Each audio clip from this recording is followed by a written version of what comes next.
Learn today for a better tomorrow with the team learning curve.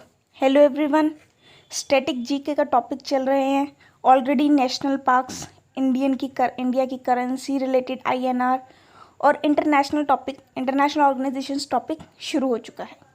उसके already 3 parts cover हो चुके हैं। ये है पार्ट 4 जो हम सब ट्रिक्स के साथ कर रहे हैं ताकि हमें इंटरनेशनल ऑर्गेनाइजेशंस अच्छे से याद हो जाएं। अगर आपने नहीं चेक किए पुराने ऑर्गेनाइजेशंस के पार्ट्स तो आप जाकर चेक कर लेना। प्लेलिस्ट पड़ी है यूट्यूब पर, आप जाकर चेक कर सकते हो। तो आज वीडियो शुरू करते हैं। हेडक्वार्टर है वियना, ऑस्ट्रिया। Vienna, Austria.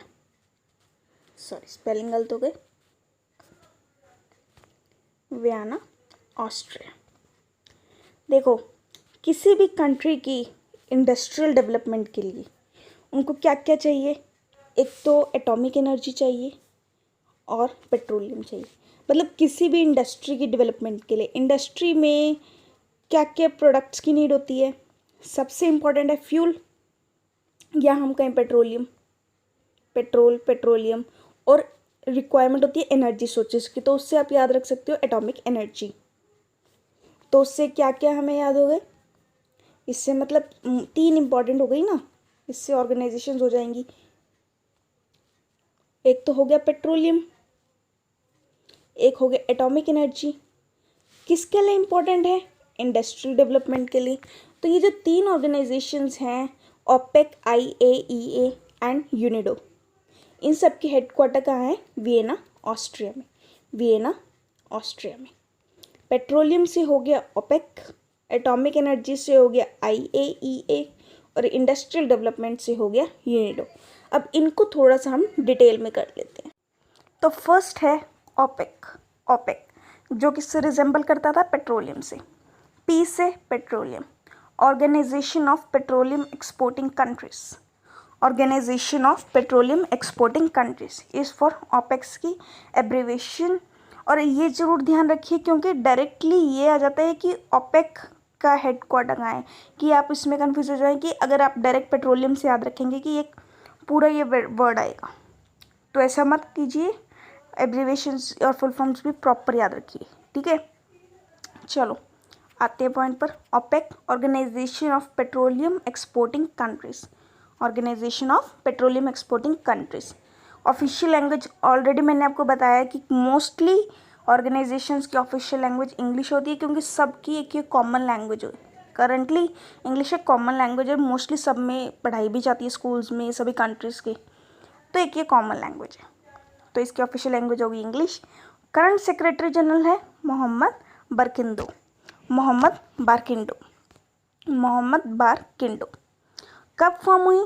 सितंबर 1960 में। और कहाँ फॉर्म हुई थी उस टाइम? बगदाद, इराक में फॉर्म हुई थी। और कितने मेंबर कंट्रीज है? 13, ठीक।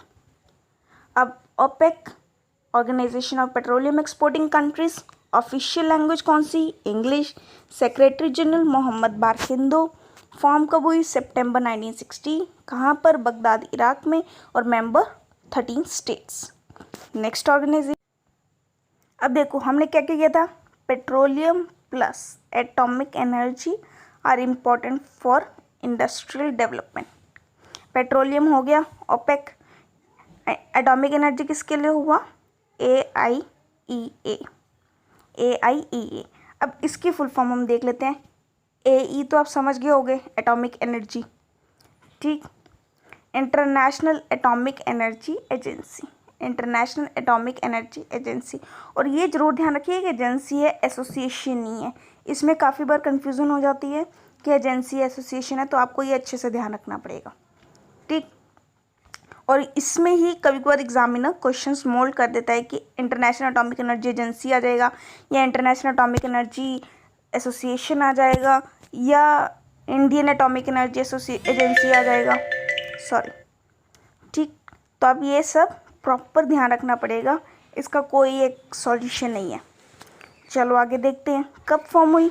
29 जुलाई 1957। 29 जुलाई 1957। 29 जुलाई 1957 को फॉर्म हुई IAEA, international atomic energy agency.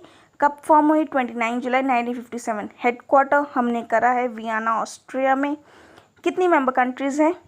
171 member states, 171 member states हैं। और डायरेक्टर जनरल कौन है? Rafael Grossi. राफेल ग्रॉस इसके करंट डायरेक्टर जनरल हैं। ठीक, एक बार रिकॉल कर लेते हैं ये, फिर एंड में सबको इकट्ठा रिकॉल कर लेंगे।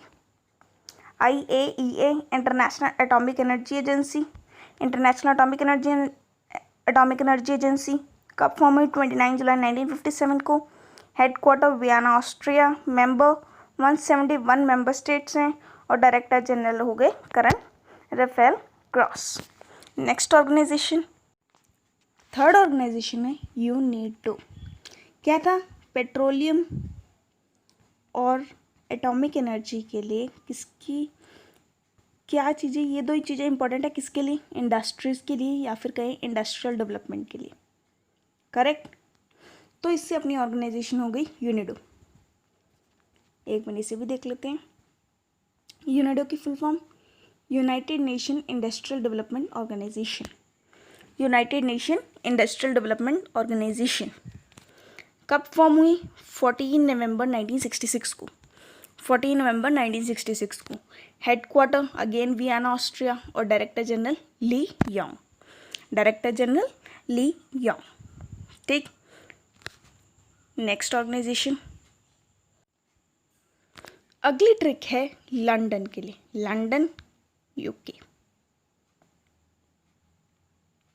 ठीक, इसको ना एक प्रॉपर मतलब क्या कहें, हम एक सेंटेंस की तरह याद रख सकते हैं।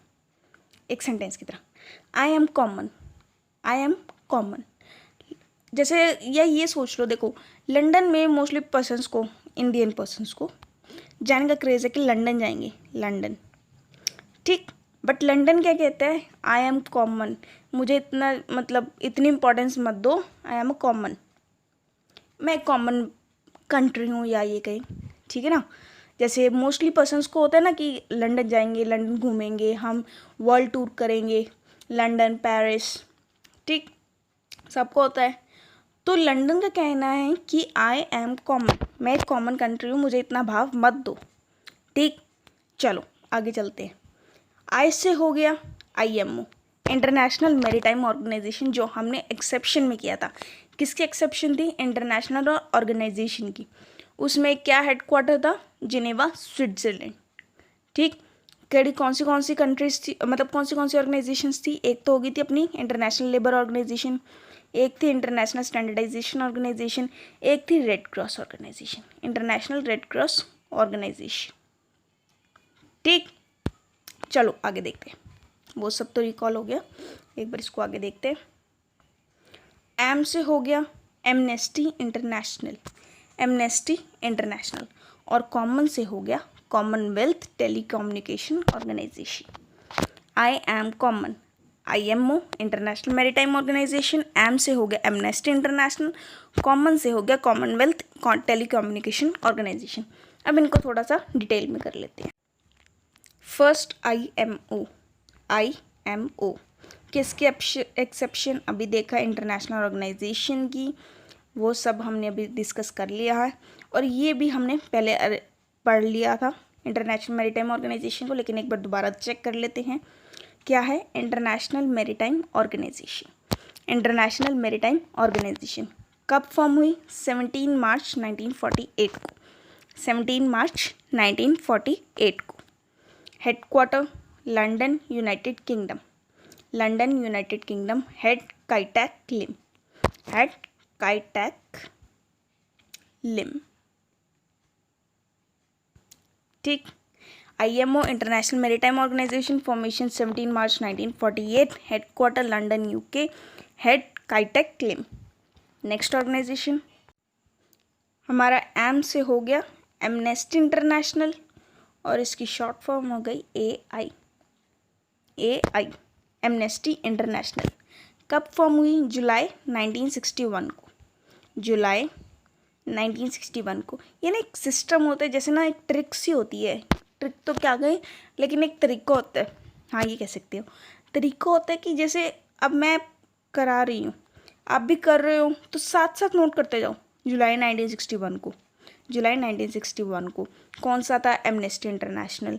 तो इससे ना आपके माइंड में याद होने का एक बहुत अच्छा स्कोप होता है। अगर हम बाद में रट्टा मारेंगे तो नहीं इतना ईजिली होता, लेकिन जब हम कर रहे हैं तो साथ साथ नोट डाउन करने से ना बहुत अच्छा रिमेंबर होता है। तो आप ट्राई कर सकते हो अगर आपको होता है तो। मेरे को तो बहुत फ़ायदा होता है इससे। Headquarter London UK, headquarter London UK, secretary general कुमी नाइडू। थर्ड है CTO, कॉमनवेल्थ टेलीकम्युनिकेशन ऑर्गेनाइजेशन। किसके लिए थी? कॉमन के लिए। ठीक, कब फॉर्म हुई? 11 मई 1948 को, 11 मई 1948। हेडक्वार्टर लंदन यूके और secretary general Shola Taylor. CTO commonwealth telecommunication organisation, formation 11 मई 1948, हेडक्वार्टर लंदन यूके और सेक्रेटरी जनरल हो गए शोला टेलर। तो अब तक हमने सारी ऑर्गेनाइजेशंस के, मतलब काफ़ी ऑर्गेनाइजेशंस के इस वीडियो में हेडक्वार्टर्स कर लिए। अराउंड 6 ऑर्गेनाइजेशंस हमारी हो गई इस वीडियो में। ठीक, तो अब इसको थोड़ा सा रिकॉल कर लेते हैं। ठीक है, सबसे पहला था हमारा headquarter Vienna Austria. Correct, Vienna Austria. अब वियना ऑस्ट्रिया क्या कहता है कि petroleum,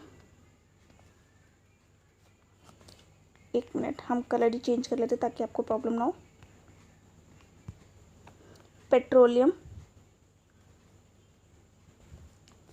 plus atomic energy are important for industrial development. Correct. तो इससे ऑर्गेनाइजेशंस कौन सी हो गई? पेट्रोलियम से हो गई ओपेक, एटॉमिक एनर्जी से हो गई IAEA और लास्ट इंडस्ट्रियल डेवलपमेंट से हो गई यूनिडो। थोड़ा सा देख ले, ये हमारा हो गया ओपेक, फिर आ गया IAEA, फिर हो गया यूनिडो। करेक्ट। अब OPEC, organisation of petroleum exporting countries, IAEA, international atomic energy agency, और UNIDO, united nation industrial development organisation. ठीक, अब फॉर्मेशंस ये हुई सितंबर 1960 में। IAEA कब फॉर्म हुई? 29 जुलाई 1957। करेक्ट। और जो यूनिडो है वो कब फॉर्म हुई?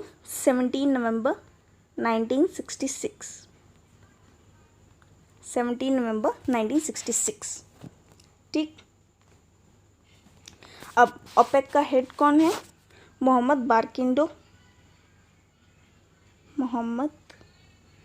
बरकिंदो।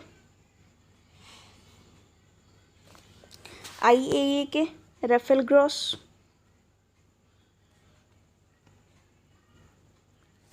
और जो लास्ट है वो कौन है? ली योंग। ठीक, करते करते एक समरी सी बन गई आप सबकी। इसे आपको कंपैरिजन हो जाएगा और याद होने में हो जाएगा, या फिर इसे आप सीरियल वाइज याद कर लीजिए तो आपको डेट्स में भी थोड़े इजीली हो जाएगा कि 3 हो गया पहले ऐड, फिर 6 ऐड हो गया, कि मतलब 3 का टेबल ऐड हो गया। ठीक है ना, तो हिसाब से कर लीजिए आप, जैसे भी सही लगता है। अब नेक्स्ट ऑर्गेनाइजेशन देख लेते हैं। सेकेंड ट्रिक थी लंदन यूके के लिए। लंदन यूके के लिए क्या थी? आई एम कॉमन। यूके क्या कहते हैं? आई एम कॉमन। आई से हो गया IMO, एम से हो गया AI और कॉमन से हो गया CTO। इनको भी कंपेयर कर लेते हैं। सॉरी, अब सबसे पहले आता है IMO, फिर आ गया AI और फिर आ गया CTO, CTO। अब IMO कब फॉर्म हुआ? 17 मार्च 1948 और हेड काइटेक लिम, काइटेक लिम।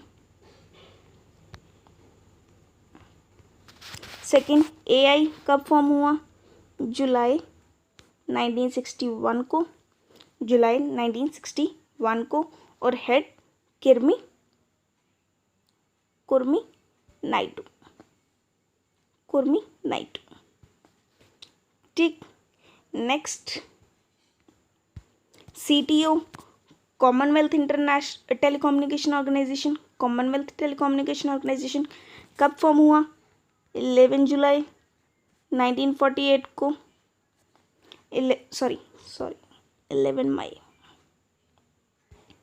11 मई 1948 को। और कौन सेक्रेटरी जनरल कौन है?